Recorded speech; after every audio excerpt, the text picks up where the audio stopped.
Okay, update na rin dito sa harap ng bahay, main house. Ayan most of it napa-demolish ko na yung bubong tsaka yung mga kahoy dyan at na-junk ko na rin. At yung sinasabi ko na pagde-demolish lang meron pa rin gastos kasi kailangan ma-clear dito para ma-avoid na makasugat, maka-aksidente. Kagaya niyan, may mga kahoy na may mga nakausling pako. Pag maapakan mo yan, disgrasya.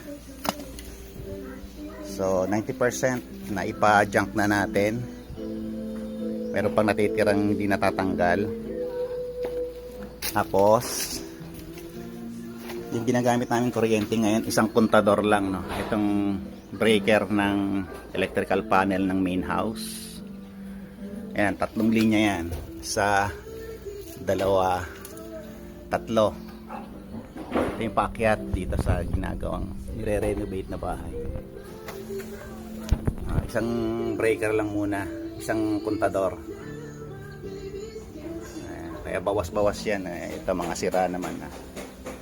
So andun yan nanggaling, andun yung mga kontador natin. Meron tayong 4 na kontador, pero isa lang muna ang ginagamit para ma-avoid yung conflict na baka makakuryente. Maglalatag ka ng mga kable ganyan na hindi pa stable yung lugar, maaring mabasa, makakuryente. So I rather na isang kontador lang muna ang secure, isang electrical panel temporary nakasupply sa amin.